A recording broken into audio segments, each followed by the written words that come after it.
Group டோட final stage ரிவிஷனுக்கு இப்போ வந்திருப்போம். Last 3 days தான் இருக்குது. இந்த 3 days வந்து எஃபெக்டிவாக யூஸ் பண்ணி எப்படி நம்மளுடைய ரிவிஷனை வந்து கம்ப்ளீட் பண்ணலாம் அப்படிங்கிறத பார்க்கலாம். ஏற்கனவே நல்லா நான் ரிவைஸ் பண்ணியிருக்கேன் சார், நான் வந்து முன்னாடி படிச்சுட்டு தான் இருக்கேன், குரூப் 4க்கு படிச்சிருக்கேன், 2-3 ரிவிஷன் பண்ணேன், இப்போ மறுபடியும் 2-3 ரிவிஷன் பண்ணியிருக்கேன் அப்படிங்கிறவங்களுக்கு ஒன்றும் பிரச்சனை கிடையாது. ஸோ புதுசாக வந்து நான் படிச்சுட்டு இருந்தேன் சார், இப்போ தான் வந்து ஒரு 3 months படிச்சுட்டு இருந்தேன், நான் வந்து இப்போ வந்து கம்ப்ளீட்டாக இன்னும் ரிவிஷன் பண்ணி முடிக்கல, நான் என்னென்ன பண்ணால் ஓகே இந்த 3 daysக்குள்ளே ஓரளவுக்கு நான் வந்து கொஞ்சம் கவர் பண்ணி கொஞ்சம் மார்க் ஸ்கோர் பண்ணுறது, கொஞ்சம் இம்ப்ரூவ் பண்ணுறதுக்கு என்ன பண்ண முடியும் அப்படிங்கிறத பார்க்கணும். ஏன்னா புதுசாக நீங்கள் படிச்சுக்கிட்டே இருக்க வேண்டிய சுச்சுவேஷன்லாம் நிறுத்திருக்கணும், முன்னாடியே நிறுத்திருக்கணும், 10 நாளைக்கு முன்னாடியே நிறுத்திருக்கணும். ஏற்கனவே படித்ததை தான் ரிவைஸ் பண்ணிகிட்டு இருக்கணும். Full model test, mark test அதெல்லாம் எழுதி பார்த்து உங்களோட ஸ்ட்ராங் எது, வீக் எது அப்படிங்கிறத பற்றி நீங்கள் வந்து தெரிஞ்சிருக்கணும். ஸோ அதை ஃபஸ்ட்டு அனலைஸ் பண்ணியிருக்கணும். இல்லை இப்போ கூட வந்து ஒன்றும் பிரச்சனை கிடையாது, நீங்கள் என்ன பண்ணலாம் அப்படின்னா மார்க் டெஸ்ட் எழுதிருந்தீங்க அப்படின்னா ஸோ உங்களுடைய ஸ்ட்ராங் செக்ஷன் எது, எனக்கு நல்லா வருது, எது நல்லா வரல அப்படிங்கிறதெல்லாம் கொஞ்சம் அனலைஸ் பண்ணி வச்சுக்கோங்க. ஸோ வேறு வழியில் தமிழ் ரிவிஷன் பண்ணி தான் ஆகணும். ஜிஎஸ்சில் இதெல்லாம் டீட்டெயிலாக ஒவ்வொன்றும் என்ன பண்ணணும் அப்படிங்கிறத நான் தனித்தனியாக இப்போ சொல்கிறேன். ஸோ உங்களுக்கு அதில் எந்தெந்த பாயிண்ட்ஸ் வந்து யூஸ்ஃபுல்லாக இருக்குது அப்படிங்கிறத பார்த்து ஃபாலோ பண்ணிக்கோங்க. சரியா? ரொம்ப முக்கியமான அப்டேட் அப்படின்னு பார்த்துக்கிட்டோம் அப்படின்னா இந்த last final tips. So Tamil வந்து ஃபுல்லாக ரிவிஷன் பண்ணி தான் ஆகணும். ஸோ இதுக்கு வந்து நான் வந்து லிமிட் பண்ண முடியாது. ஏன்னா தமிழில் ஸ்கோர் பண்ணுறது இங்கே எவ்வளோ பேர், ஏராளமான மக்கள் வந்து பார்த்திங்க அப்படின்னா இருக்காங்க, ரெடியாக இருக்காங்க. ஸோ இதில் வந்து நான் என்ன பண்ண போகிறேன், 95+ வந்து ஸ்கோர் பண்ணுறதுக்கு ரெடியாக இருக்காங்க. சரியா? ஸோ 95+ அப்படிங்கிறது கன்ஃபார்மாக அச்சீவ் பண்ணிவிடுவாங்க. ஸோ அதுக்கு வந்து நீங்கள் என்ன பண்ணணும், கம்ப்ளீட் ரிவிஷன் எடுத்து தான் ஆகணும். 6லேருந்து 10 வரைக்கும், 6லேருந்து 12 வரைக்கும் நீங்கள் வந்து ரிவிஷன் எடுத்து தான் ஆகணும். தமிழ் நியூ புக்காக இருக்கட்டும், ஓல்டு புக்காக இருந்தால் 6லேருந்து 10 வரைக்கும் ஒரு ரிவிஷன் எடுத்து தான் ஆகணும். ஸோ இல்லை அப்படின்னா old question papers, previous year question பேப்பர்ஸ்லாம் கொஞ்சம் ரீட் பண்ணுங்கள். ஸோ அதில் வந்து ஒரு ஐடியா கிடைக்கும். ஃபுல் மாடல் டெஸ்ட்டெல்லாம் எழுதி பார்த்துட்டு டைம் மேனேஜ்மெண்ட்டு ஓகே, ஃபுல் ரிவிஷனுக்கு ஒரு கான்ஃபிடென்ட்டுக்கு எழுதி பாருங்கள். பட் இதெல்லாம் எழுதிருக்கணும், எழுதலைன்னா ஒரு டெஸ்ட்டு அந்த மாதிரி எழுதிட்டு அனலைஸ் பண்ணி பார்த்துருங்க. ஃபுல் ரிவிஷன் கண்டிப்பாக மஸ்ட். எத்தனை ரிவிஷன் சார் பண்ணணும் அப்படின்னு பார்த்தீங்கன்னா ஒரு 2 ரிவிஷன் பண்ணுங்கள் சார். 3 நாள் எப்படி சார் 2 ரிவிஷன் பண்ணலாம்? சரியா? பண்ண முடியும், பண்ணிவிடுங்க. ஓகேங்களா? ஸோ ஒதுக்குங்க டைம், எத்தனை மணி நேரம் அப்படின்னு சொல்லிட்டு ஒதுக்கி நீங்கள் வந்து என்ன பண்ணுங்கள், ரிவிஷன் பண்ணி தான் ஆகணும். ஸோ இன்றைக்கி ஒரு ரிவிஷன் வந்து நான் பண்ணுறேன் அப்படின்னா ஒட்டுமொத்தமாக ரிவிஷன் கேப் எடுத்துக்கோங்க. நீங்கள் வந்து ஒரு 4 hours நான் அப்போ கண்டினியூஸாக வந்து பார்த்திங்க அப்படின்னா தமிழை வந்து ரிவைஸ் பண்ணுறேன் அப்படின்னு சொல்லிட்டு நீங்கள் உங்களோட நோட்ஸ் இருக்கும், இல்லை நீங்கள் வந்து படித்தது இருக்கும், புக்ஸ் இருக்கும், எடுத்து வச்சு என்ன பண்ணுங்கள், ஏற்கனவே பார்த்து தான் டக்குன்னு எல்லாத்தையும் வந்து ரிவைஸ் பண்ணி வச்சுக்கோங்க. ஓகே, அது ரொம்ப முக்கியம். கம்ப்ளீட் ரிவிஷன் அப்படிங்கிறது ஒரு 2 ரிவிஷன் வந்து பண்ணுறது நல்லது. ஓகேங்களா? சரி, அடுத்து வந்து பார்த்திங்க அப்படின்னா இதில் நான் சொல்கிறதுக்கு ஒன்றுமே இல்லை, தமிழ் ரிவிஷன் மஸ்ட். நீங்கள் எதுக்கு இம்பார்ட்டன்ஸ் கொடுக்குறீங்களோ இல்லையோ தமிழ் ரிவிஷன் மஸ்ட்டு நீங்கள் வந்து பண்ணிவிடுங்க. அவ்வளோதான் நான் சொல்லுவேன். ஏன்னா அங்கே வந்து நீங்கள் ஸ்கோர் பண்ணி ஆகணும். சரியா? எல்லாருமே வந்து போடுறதுக்கு ரெடியாக இருப்பாங்க. ஸோ புதுசாக படிக்கிற நீங்கள் வந்து நல்லா ரிவிஷன் பண்ணி தான் உங்களோட ஸ்கோர் பூஸ்ட் ஆகும். ஸோ அடுத்து வந்து பார்த்திங்கன்னா மேக்ஸ். ஏன் அப்படின்னா நம்மளுடைய ஸ்ட்ராட்டஜிஸ்லாம் நம்ம வச்சுருப்போம், நான் வந்து இதில் இவ்வளோ ஸ்கோர் பண்ணுறேன், அவ்வளோ ஸ்கோர் பண்ணுறேன் அப்படின்னு சொல்லிட்டு. 95 மேக்ஸில் வந்து ஒரு 22 இந்த மாதிரி நம்ம வந்து பிளான் பண்ணியிருப்போம். 22+, 95+ அப்படின்னு சொல்லிட்டு நம்ம வந்து பிளான் பண்ணியிருப்போம். சரிங்களா? ஸோ இங்கே வந்து பார்த்திங்க அப்படின்னா நம்மளோட ஸ்கோரை வந்து இம்ப்ரூவ் பண்ணுறதுக்கான ஒரு ஏரியாவை நம்ம வந்து வச்சுருப்போம். 117 மார்க் வந்து பார்த்திங்க அப்படின்னா இந்த 2 ஏரியாவில் இருந்துமே வந்து கவர் பண்ணுறதுக்கு. சரியா? 110+ அப்படின்னு வச்சுக்கலாம். ஓகேங்களா? ஸோ இந்த அளவுக்கு வந்து நம்ம ரெடியாக இருந்திருப்போம். இது மினிமம். சரிங்களா? ஸோ இதை வந்து அச்சீவ் பண்ணணும். சரிங்களா? கேரண்டீடாக வந்து நம்ம பார்த்திங்கன்னா இதை வந்து 110 குறையாமல் இருக்கணும் எப்பயுமே அப்படிங்கிற கான்செப்ட் வேணும். அப்படின்னா மேக்ஸுக்கு இப்போ நானே கிளாஸில் வந்து எல்லா டாப்பிக்கும் ரிவிஷன் பண்ணியிருப்போம். ஸோ இந்த டைமில் என்ன பண்ணுவீங்க, புதுசாக வந்து உட்காந்து எல்லாத்தையும் புது கான்செப்ட் அதெல்லாம் எதுவுமே படிக்க போகிறது கிடையாது.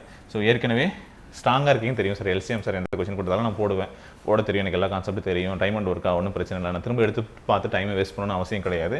ஃபார்முலாஸ் இருக்கக்கூடியதை மட்டும் ஒரு ரிவிஷன் ஃபைனலாக 1 டைம் ரிவைஸ் பண்ணிடுங்க. 1 டைம் வந்து ஃபார்முலா ரிவிஷன். சரிங்களா? எப்போ டைம் கிடைக்குது அப்போது சில கான்செப்ட்ஸ் உங்களுக்கு தெரிய வேண்டிய கான்செப்ட் இதெல்லாம் கொஞ்சம் ரிவைஸ் டச் விட்ட மாதிரி இருக்குது அப்படின்னு நினைக்கிறீங்களா, அந்த கான்செப்ட் ப்ளஸ் வந்து 1 டைம் வந்து ஃபார்முலா வந்து எல்லா டாப்பிக்குமான ரிவிஷன் வந்து நீங்கள் முடிச்சுக்கோங்க. ஓகேவா? ஸோ அது போதுமானது. ஓகேங்களா? ஸோ இதில் வந்து நீங்கள் கண்டிப்பாக ரெகுலரான ப்ராக்டிஸில் இருக்கீங்க. டெய்லியுமே ஒரு 10 சம் 15 சம் அப்படின்னு போட்டுட்டு வந்துகிட்டே இருக்கேன். ஆல்ரெடி நான் வந்து ரெகுலரான பழைய கொஸ்டின் பேப்பர்ஸும் போட்டிருக்கேன், எல்லாமே பண்ணியிருக்கேன் அப்படிங்கிறவங்களுக்கு இது போதுமானது. போதும். நீங்களும் வந்து 1 டைம் ஃபார்முலா ரிவிஷன் கான்செப்ட் ஒரு வாட்டி என்னங்கிறது என்னென்ன சப்ஜெக்ட் இருக்குன்னு பார்த்துக்கோங்க. அவ்வளோதான் போதும். இதுக்கு ஒரு டைம் கொடுங்க. சரிங்களா? இதுக்கு எவ்வளோ நேரம் ஆகும், ஒரு 2 hours இல்லை 3 hours அதிகபட்சமாக ஒரு நாள் எப்பயாச்சும் வந்து ஒதுக்கி இந்த ஃபார்முலாஸை ஒரு வாட்டி நல்லா ரிவைஸ் பண்ணிடுங்க, எழுதி பார்த்துக்கோங்க. Algebra formula, mensuration formula, 2D 3D எல்லாமே வந்து பார்த்துக்கோங்க. கான்செப்ட் ரீசனிங்கில் இருக்கக்கூடியதாக இருக்கட்டும்.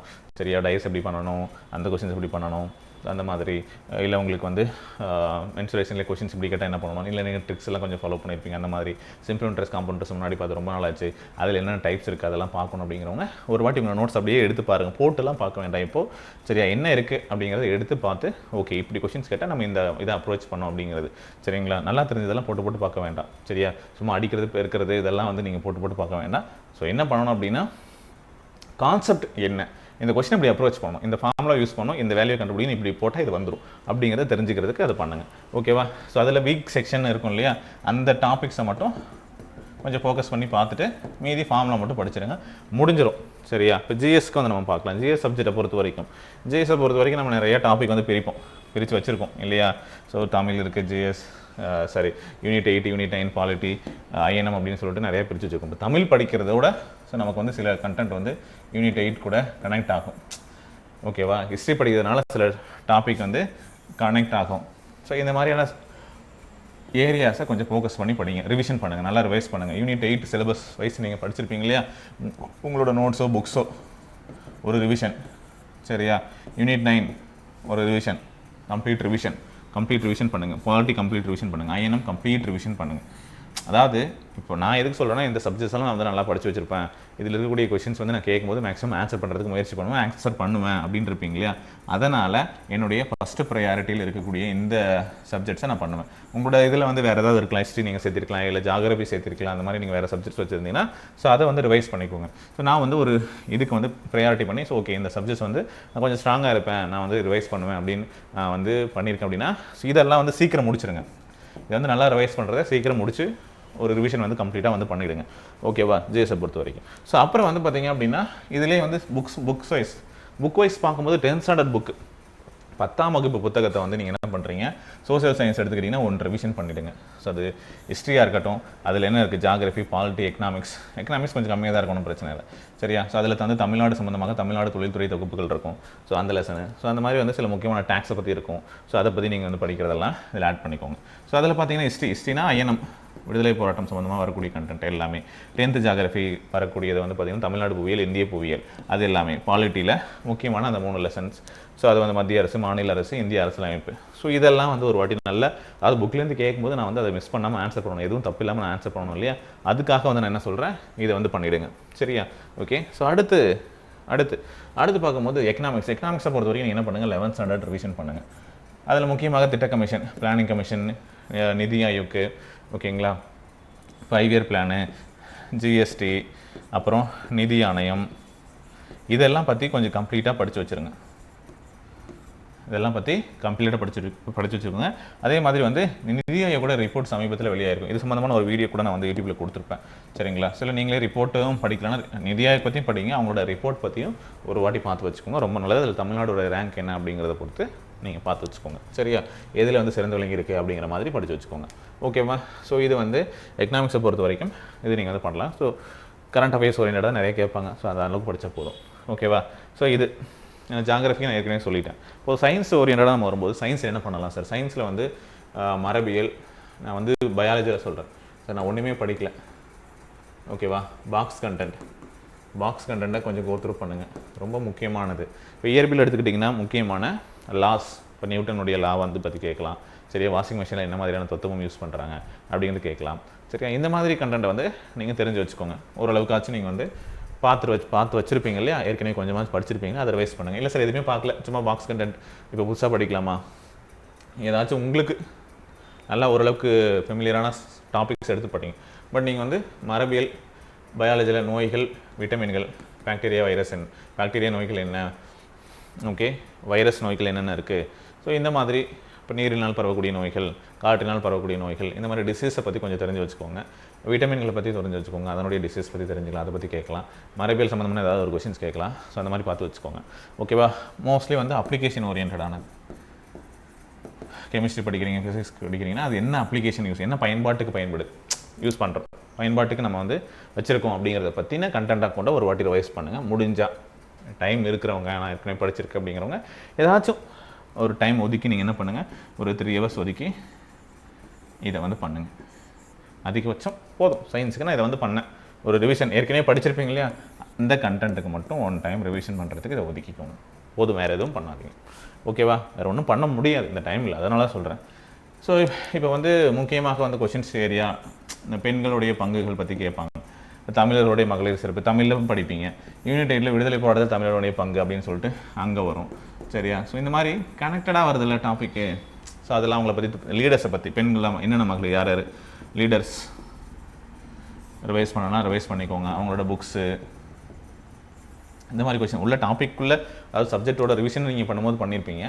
ஸோ சொல்கிறேன், ஸோ இந்த ஏரியாலாம் கொஞ்சம் முக்கியமான ஏரியா அப்படிங்கும்போது இவங்களை பற்றி கொஸ்டின்ஸ் வந்து கேட்க தான் செய்வாங்க. ஏன்னா இது இங்கேயும் இருக்குது, யூனிட் 8ல் இருக்குது, தமிழில் இருக்குது, அங்கே இருக்குது. இப்போ பெரியார் பற்றி படிக்கிறீங்க, அண்ணாவை பற்றி படிக்கிறீங்க, யூனிட் 9லையும் படிப்பீங்க, 8ல் படிக்கிறீங்க, தமிழில் படிக்கிறீங்க. ஸோ இந்த மாதிரி இவங்களை பற்றி, நீதி கட்சியை பற்றி படிக்கிறீங்க. இதெல்லாம் பற்றி தெரியாமல் போக முடியாது. சரியா? ஸோ எப்படி கொஷின்ஸ் கேட்டால் கண்டிப்பாக நான் வந்து எந்த மிஸ்டேக்ஸ் இல்லாமல் பண்ணிவிடுவேன் அப்படிங்கிற மாதிரி இருக்கும் இல்லையா? இப்போ அந்த தலைவர்கள், சரியா, விடுதலை போராட்டத்தில் ஈடுபட்ட அவங்கள பற்றின கண்டென்ட் கண்டிப்பாக தெரியணும். இப்போ காந்தி காலகட்டம், காந்தி பற்றி ஃபுல்லாக தெரியணும். சுபாஷ் சந்திர போஸ் அவங்கள பற்றி ஃபுல்லாக தெரியணும். எந்த கொஷின்ஸ் கேட்டாலும் மிஸ் பண்ணக்கூடாது அப்படிங்கிற மாதிரி. ஓகேவா? புலித்தேவர்லேருந்து வீரபாண்டிய கட்டபொம்மன், வேலு நாச்சியார், ஓகே, இவங்க தீரன் சின்னமலை, இப்போ இவங்களை பற்றின கண்டென்ட் எல்லாமே அங்கே நீங்கள் படிப்பீங்க. சமூக சீர்திருத்த இயக்கங்கள் அப்படின்னு சொல்லிட்டு இருக்கு இல்லையா? ஸோ அது வந்து இங்கேயும் நம்ம வந்து படிப்போம், ஐஎன்எம்ல படிப்போம். ஸோ இங்கே எப்படி இருந்தாலும் தமிழில் கொஞ்சம் அங்கங்கே கொஞ்சம் நீங்கள் படிப்பீங்க. ஸோ இந்த மாதிரி இவங்களை பற்றின கண்டென்ட் எல்லாம் வந்துடும். ஸோ அதனால் இந்த ஏரியாலாம் கொஞ்சம் வந்து ஃபோக்கஸ் பண்ணி வைங்க. கண்டிப்பாக வந்து ஜிஎஸ்சில் வரும், இங்கே வரும். ஓகே, அடுத்து திருக்குறளுக்கான ஒரு பிடிஎஃப் வந்து நான் வந்து டெலிகிராமில் ஷேர் பண்ணியிருக்கேன். முக்கியமாக இது வரைக்கும் ஏதாவது கேட்கலாம் அப்படின்னு சொல்லிட்டு எக்ஸ்பெக்டடுன்னு சொல்லிட்டு. ஸோ அதை வந்து ஃபோக்கஸ் பண்ணுங்கள். சரியா? அதை வந்து ஃபோக்கஸ் பண்ணலாம். வேறு என்ன இருக்குது? முடிச்சாச்சா? So current affairs. Sir current அஃபேர்ஸை பொறுத்த வரைக்கும் நடப்பு நிகழ்வுகள் என்ன சார் பண்ணலாம்? ஒன்றுமே படிக்கல சார், எனக்கு டைம் இருக்குது, டைம் இல்லை, பிரிங்க. எனக்கு இருந்தால் நான் ஏற்கனவே ஏதாச்சும் கொஞ்சம் படிச்சிருக்கேன், குரூப் 4 அப்போ படிச்சிருக்கேன் சார், அதுக்கு முன்னாடி படிச்சிருக்கேன் அப்படின்னா ஸோ லாஸ்ட்டு 6 மந்த்தோடது ரிவைஸ் பண்ணுங்கள். 6 to 7 month பிடிஎஃப் இருக்கு இல்லையா, ஒன்லைனர்ஸ் ரொம்ப இம்பார்ட்டன்ட் மட்டும். நம்ம ஏற்கனவே அதை பற்றின ஒரு நோட்ஸும் வந்து டெலிகிராமில் ஷேர் பண்ணியிருக்கேன். முடிஞ்சு அதை மட்டும் கோத்ரூ பண்ணுங்கள். அதுக்கு முன்னாடியும் கேட்குறாங்க, பின்னாடி ரொம்ப முன்னாடி கூட கரண்ட் அஃபேர்ஸ் கூட கேட்குறாங்க. அதனால் உங்களுக்கு பெருசாக இதுக்கு நேரத்தை செலவு பண்ணி உங்களோட டைமை வேஸ்ட் பண்ணிடாதீங்க. சரியா? உங்களால் படிக்க முடியும், நேரம் ஒதுக்க முடியும் அப்படிங்கிற பட்சத்தில் மந்த்லி பிடிஎஃப் இருக்கும். ஸோ அதில் வந்து இம்பார்ட்டன்ட் டேஸ், அவார்ட்ஸ் முக்கியமாக இருக்கும். இப்போ நிறைய இந்த வருஷம் அவார்ட் கொடுத்துருப்பாங்க இல்லையா, இந்த அவார்ட்ஸ் பற்றி தெரிஞ்சு வச்சுக்கோங்க. ஓகே, இவங்களை பற்றி வந்து கேட்கலாம். அவார்ட்ஸ் பற்றி கேட்குறது, டேஸ் பற்றி கேட்குறது, ஃபேமஸான பர்சன்ஸ், அவங்க யாராவது இறந்துருக்காங்க, இல்லை ஏதாச்சும் வந்து அச்சீவ் பண்ணியிருக்காங்க, இல்லை அவங்களுக்கு வந்து விருது கொடுத்துருக்காங்க, இல்லை அவங்க ஏதாவது புக்ஸ் எழுதியிருக்காங்க. சரியா? ஸோ இந்த மாதிரியான கண்டென்ட் ஓரியன்டாக கொஞ்சம் மட்டும் பார்த்து வச்சுக்கோங்க. ஓகேவா? இல்லை ஃபஸ்ட்டு டைமாக வந்து இதை வந்து பண்ணியிருக்காங்க, தமிழ்நாடு பண்ணதாக இருக்கட்டும், இல்லை இந்தியாவில் பண்ணதாக அச்சீவ் பண்ணதாக இருக்கட்டும். ஸோ அந்த மாதிரி ஏதாச்சும் அச்சீவ் பண்ணியிருக்காங்க, ஒரு விஷயம் புதுசாக பண்ணியிருக்காங்க அப்படிங்கிற மாதிரி இருக்கக்கூடிய சில கண்டென்ட்டை மட்டும் தேடி செலக்டிவாக படிங்க. நிறைய படித்து இது பண்ணிக்காதீங்க. ஓகேவா? கட அப்படின்னு சொல்லிட்டு வேகமாக இந்த கண்டென்ட்டை படிக்கும்போது இது தெரிஞ்சால் போதும் அப்படிங்கிற மாதிரி பார்த்துட்டு போங்க. ஓகேவா? போதும். ஸோ அந்த காலேஜெல்லாம் செமஸ்டர் எக்ஸாம்ஸ் எழுதும் போது நம்ம வந்து ஒரு டைம் பார்த்துட்டு போய் நாளைக்கு அது அப்படியே பண்ணுவோம்ல, அந்த மாதிரி இது படித்தா அது ஞாபகம் வரும், அவ்வளோதான். கேட்டிருக்கும் டெய்லி ரெகுலராக நியூஸ் பேப்பர் படித்தது ஓகே, ரிவிஷன் பண்ணது ஓகே, பண்ணாதவங்க என்ன பண்ணணும்னா இதை மட்டும் பண்ணுங்க. கரண்ட் அஃபேர்ஸ் வேறு ஒன்றும் வந்து புதுசாக நீங்கள் வந்து பண்ண முடியாது. இதுவே அதிகம், இது வந்து ஸ்பெண்ட் பண்ணுறது அதிகம். நீங்கள் வந்து ஒரு 3 hours இல்லை 4 hours அதிகபட்சமாக டைம் இருக்கிறவங்க ஒதுக்குங்க. இல்லாதவங்க இதை கூட ஸ்கிப் பண்ணிவிட்டு நீங்கள் என்ன பண்ணலாம், இப்போ இதில் ஸ்கீம்ஸு அது இதுன்னு சொல்லிட்டு சமீபத்தில் வந்தது இது எல்லாமே வந்து படிக்கணும். யூனிட் 9ல் வந்து படிக்கும் போதும் பண்ணணும், இங்கே பண்ணும் போதும் கலெக்ட் பண்ணணும். சரியா? ஸோ எங்கே கேட்குறாங்கன்னே தெரியாது. இப்போ இங்கே ஒதுக்குற டைமுக்கு பதிலாக நீங்கள் என்ன பண்ணலாம், ஸோ தமிழ்லையோ இல்லை வந்து ஜிஎஸ்ல இன்னொரு சப்ஜெக்ட்ஸையோ வந்து ஒரு ப்ராப்பராக நல்லா ரிவைஸ் பண்ணியிருந்தால் அங்கே ஸ்கோர் பண்ணிக்க முடியும். சரியா? அதனால் இதை வந்து ஒரி பண்ணாதீங்க. மேக்ஸிமம் இவ்வளோ ஸ்கோர் பண்ணணும், நான் வந்து இவ்வளோ எய்ம் பண்ணியிருக்கேன், என்னோட கெப்பாசிட்டிக்கு நான் வந்து இவ்வளோ ஸ்கோர் பண்ண போகிறேன், நான் வந்து 100, தமிழில் வந்து ஒரு 95+ பண்ண போகிறேன், மேக்ஸில் வந்து ஒரு 22+. சரியா? ஸோ இது மேக்ஸிமம் இல்லை 90+, இல்லை 20+, இந்த மாதிரி ஸ்கோர் வச்சுருப்பீங்க இல்லையா, 100க்கு, இந்த 25க்கு, இந்த 75க்கு. சரியா? ஸோ பாருங்கள் எவ்வளோ பண்ண முடியும்னு பாருங்கள். எனக்கு ஒரு 40 தான் சார் பண்ண முடியும், நல்லா படிச்சிருக்கேன், 45 பண்ணுவேன். ஓகேவா? இல்லை 50 பண்ணுவேன். ஸோ உங்களோட கெப்பாசிட்டி எவ்வளோன்னு பாருங்கள். எடுத்திங்கனாலே ஸோ உங்களுக்கு வந்து இம்ப்ரூவ் ஆகிறது தெரியும், கொஞ்சம் கொஞ்சமாக இம்ப்ரூவ் ஆகிறது தெரியும். சரிங்களா. ஸோ இது 50-ஆக இருக்கலாம், 55-ஆக இருக்கலாம். சரி இல்லை சார் நான் 40+, ஒன்றும் ஒரி பண்ணாதீங்க. உங்களோட ஸ்கோர் வந்து பார்த்தீங்க அப்படின்னா இருக்குது 150 அப்படிங்கிறது. நீங்கள் ஈஸியாக வந்து 150+ இருப்பீங்க. சரியா, இங்கே 150+ இருப்பீங்க, இங்கே பார்த்தீங்கன்னா 160+ இருப்பீங்க. நம்ம ரொம்ப கம்மியாக குறைச்சி தான் போட்டிருக்கேன். சரிங்களா. ஸோ 98 எடுக்கிறவங்க 97+, 98 இந்த மாதிரி ஒவ்வொன்றிலையும் நீங்கள் 2 மார்க் பண்ண முடியுது. அந்தளவுக்கு கொஸ்டின் பேப்பர் இருக்குது, எங்கேயே பண்ண முடியுது அப்படின்னாவே நல்ல ஸ்கோர் தான். சரி, எங்கேயே இம்ப்ரூவ் ஆகுது, 2 இன்க்ரீஸ் ஆகுதுன்னா கூட 160 கிட்ட நெருங்கிடுவீங்க. 160 எடுத்தால் போதுமா சார்? நான் சொல்கிறேன். ஸோ ஒரு லெவலுக்கு நம்ம வந்து இந்த லெவலில் தான் வந்து பண்ணிகிட்ருக்கோம் அப்படிங்கும்போது நமக்கான ஒரு கான்ஃபிடென்ட்டை கொடுக்குறதுக்கு, ஸோ இது மைண்டில் வச்சுக்கோங்க. இதெல்லாம் நம்மளால் பண்ண முடியும் அப்படிங்கிற ஒரு கான்ஃபிடென்ட்டாக வச்சுக்கோங்க. ரொம்ப ஓவர் கான்ஃபிடென்ஸாக இருந்தாலும் பிரச்சனை, ஒழுங்காக ரிவிஷன் பண்ணாமல் போனாலும் பிரச்சனை. ஓகே, ஸோ இந்த டைமில் முக்கியம் நமக்குன்னு ஒரு ஐடியா இருக்கணும். நம்ம மார்க் டெஸ்ட் எழுதியிருப்போம், நமக்கு தெரியும் நம்ம இவ்வளோ ஸ்கோர் பண்ணுறோம். ரொம்ப நாளாக படிக்கிறவங்க கண்டிப்பாக வந்து பார்த்திங்கன்னா மார்க் டெஸ்ட்லாம் போட்டிங்கன்னா 170+ போட்டுட்டு தான் இருப்பீங்க. சரியா, 2 வருஷமாக 3 வருஷமாக படிச்சுட்டு இருக்கவங்க குரூப் 4க்கு நல்லா வந்து பண்ணியிருப்பீங்க. ஸோ ஒரு 160 குரூப் 4லேயே 160லாம் அச்சீவ் பண்ணுவாங்க. நீங்கள் என்ன பண்ணுவீங்க, 160+ வந்து மார்க் டெஸ்ட்டில் போட்டுட்ருப்பீங்க. ஓகேவா. ஸோ அதனால் உங்களுக்கு வந்து ஒன்றும் பிரச்சனை இல்லை, நீங்கள் இந்த ஸ்கோரை அச்சீவ் பண்ணலாம், பண்ண முடியும். அது கொஸ்டின் பேப்பரை பொறுத்து டிசைட் பண்ணுறது. சரியா, நம்ம சொல்கிறோம் எந்த கொஸ்டின் பேப்பர் கொடுத்தாலும் இதை அச்சீவ் பண்ண முடியுமானா கொஸ்டின் லெவலை பொறுத்து தான் நம்ம சொல்ல முடியும். இது ஒரு கஷ்டமான கொஸ்டின் பேப்பர், இதில் இவ்வளோ போடுறது வந்து பெரிய விஷயம் அப்படின்னா நம்ம பின்னாடி அனலைசிஸ் பண்ணிக்கலாம். இப்போதைக்கு நம்முடைய மைண்ட் செட், நம்முடைய மார்க் டெஸ்ட்டை பொறுத்து, நம்மளுடைய அனலைசிஸ் பொறுத்து, நம்ம என்ன படிச்சிருக்கோம் என்ன படிக்கல அப்படிங்கிற நம்முடைய ஸ்ட்ராங் வீக் செக்ஷனை பொறுத்து நம்ம வந்து ஒரு கால்குலேஷன் எடுத்து வச்சிருக்கோம், இது பண்ண முடியும்னு சொல்லிட்டு. சரிங்களா. இல்லை இதில் கம்மியாகுது சார், 30+ தான் பண்ண முடியுது. நான் சொன்னேன்ல, நான் சொன்ன சில செலக்டிவான டாபிக்ஸை வந்து நம்ம பண்ணும்போது உங்களுக்கு இந்த ஸ்கோர் வந்துடும். யூனிட் 8 படிக்கிறீங்க, யூனிட் 9 படிக்கிறீங்க, பாலிட்டி படிக்கிறீங்க, ஹிஸ்ட்ரி படிக்கிறீங்க. சரியா. ஸோ இந்த சப்ஜெக்ட்ஸ்லாம் படிக்கும்போது நீங்கள் வந்து இந்த ஸ்கோரை வந்து ஈஸியாக அச்சீவ் பண்ணிடலாம், அச்சீவ் பண்ண முடியும். சரிங்களா. அதனால் ஒரி பண்ணாதீங்க, இந்த ஸ்கோர் உங்களுக்கு வந்துடும். ஓகேவா. சரி, ஸோ ஆல் த பெஸ்ட். அப்புறம் என்ன எக்ஸாம்ஸ்க்கு எப்படி இருக்கும், என்ன ப்ரிப்பரேஷனில் வந்து இருக்கணும், ஸோ என்ன டூஸ் அண்ட் டோன்ட்ஸ் அப்படிங்கிறத பற்றி நம்ம வந்து அடுத்த வீடியோவில் பார்க்கலாம். இது ஃபைனலாக ஒரு டிப்ஸ்னு வச்சுக்கோங்க. ஸோ கடைசி நேரத்தில் புதுசாக நிறையா போட்டு குழப்பிட்டு டைமை வேஸ்ட் பண்ணிடாதீங்க. படித்ததே திரும்ப படிச்சிட்டும் அவங்களோட கம்ப்ளீட் ரிவிஷனை பண்ணாமல் விட்டுறாதீங்க. ஒரே ஏரியாவை திரும்ப வந்து ஃபோக்கஸ் பண்ணிகிட்டே இருக்குது, ஒரே சப்ஜெக்டை ஃபோக்கஸ் பண்ணிகிட்டு இருக்கிறது. ஸோ இன்னும் ஸ்ட்ராங் ஆகிறேன்னு சொல்லிட்டு போதும், உங்களுக்கு நல்லா தெரியும், எனக்கு வந்து பாலிட்டி நல்லா தெரியும், ஒன்றும் பிரச்சனை இல்லை அப்படிங்கும்போது அது விட்டுருங்க. சரியா. ஏதாவது ஒரு டைம் எடுத்து ஒரு 2 ஹவர்ஸ் அந்த மாதிரி ரிவிஷன் பண்ணிவிட்டு முடிச்சிருங்க. ஓகேங்களா. மீதியை வந்து எது ரிவிஷன் பண்ணாத ஏரியாவாக இருக்குன்றதை பாருங்கள், பார்த்துட்டு அது கொஞ்சம் ஃபோக்கஸ் பண்ணுங்கள். ஓகேவா. ஸோ அதுதான் சிம்பிளாக சொல்லணும். நீங்கள் முதல்ல வந்து லிஸ்ட் அவுட் பண்ணணும். நான் எதெல்லாம் முடிச்சிருக்கேன், எத்தனை டைம் ரிவிஷன் பண்ணியிருக்கேன், இந்த சப்ஜெக்ட் எத்தனை வாட்டி ரிவிஷன் பண்ணியிருக்கேன், பண்ணாமல் விட்டுருக்கேன், எது பண்ணல அப்படிங்கிறதெல்லாம் கொஞ்சம் லிஸ்ட் அவுட் பண்ணணும். அது கொஞ்சம் யோசிங்க, அது உட்காந்து ஒரு 1/2 மணி நேரம் ஸ்பெண்ட் பண்ணி பிளானாக போடுங்க. 3 நாளைக்கு இந்த சப்ஜெக்டை நம்ம வந்து ரிவிஷன் பண்ணி முடிக்கணும் அப்படிங்கிறதுக்கான ஒரு பிளான் வந்து உருவாக்கி அதை நோக்கி வந்து 3 நாள் வேறு எதையும் பண்ணாமல், வேறு எதையும் பார்க்காம உங்களுக்கு உங்களோட ரிவிஷனை பண்ணுங்கள். ஸோ யூடியூப்பில் வந்து பண்ணணும், இதில் போடுறதை நம்ம வந்து கவனிக்கணும் அப்படிங்கிறதெல்லாம் இல்லாமல், உங்களுக்கு தெரியும் இல்லையா என்னென்ன ரிவிஷன் பண்ணியிருக்கேன் பண்ணலன்னு சொல்லிட்டு. ஏன்னா மோஸ்ட்லி யூடியூப் ஆடியன்ஸ் தான் இது, ஆஃப்லைன் ஆடியன்ஸ் இருக்காங்க, அவங்கள பொறுத்த வரைக்கும் அது பிரச்சனை கிடையாது. சரியா. அவங்களோட வேலையை பார்த்துருப்பாங்க. இந்த ஆன்லைன் ஸ்டூடெண்ட்ஸ்க்காக சொல்கிறேன். ஸோ உங்களுக்கு உங்களை அனலைஸ் பண்ணி உங்களுக்கு அதுக்கு டைம் ஒதுக்குங்க. இங்கே வந்தீங்கன்னா எப்படி டைம் போகுதுன்னு தெரியாது. சரியா. ஸோ இதில் வந்து உங்களுக்கான சப்ஜெக்ட்ஸ் வரும்போது நீங்கள் அது தேவைப்படுதுன்னா ஃபாலோ பண்ணுங்கள். ஸோ ஒரு குரூப் ஸ்டடியாக உட்காந்து சீக்கிரமாக ரிவிஷன் பண்ணி முடிக்கலாம். உங்கள் ஃப்ரெண்ட்ஸ் வந்து ஒரு ஜாகிரஃபி நல்லா ரிவைஸ் பண்ணி வச்சிருக்காங்க, டக்குன்னு அவங்கள கூப்பிட்டு ஓகே ஒரு வாட்டி ரிவிஷன் எனக்கு கொடுத்துரு அப்படின்னா நம்ம சேர்ந்து ரிவிஷன் பண்ணி முடிச்சிடலாம். நான் வந்து பாலிட்டி ரிவிஷன் பண்ணியிருக்கேன், ஓகே நான் என்ன பண்ணுறேன், உனக்கு பாலிட்டி ரிவிஷனை வந்து அப்படி கம்ப்ளீட்டாக நான் வந்து என்னென்ன பார்த்து வச்சிருக்கணும், ஏன்னா ரொம்ப நாளாக படிச்சுட்டு இருப்பீங்க இல்லையா. ஸோ அவங்களுக்கு அதை நீங்கள் வந்து முடிச்சு கொடுத்துருங்க. ஓகேவா. ஸோ அந்த மாதிரி வந்து பண்ணிங்கன்னா இன்னும் டைம் சேவ் ஆகும், நல்லா எஃபெக்டிவாகவும் வந்து பார்த்திங்கன்னா உங்களுக்கு அந்த கண்டென்ட்டும் ஞாபகத்தில் நிற்கும். சொல்லி கேட்டு அப்படிங்கும்போது காதில் நல்லா உள்வாங்குவீங்க, அது பண்ணலாம். ஓகேவா. சரி, ஓகே, நெக்ஸ்ட் வீடியோவில் பார்க்கலாம். தேங்க்யூ.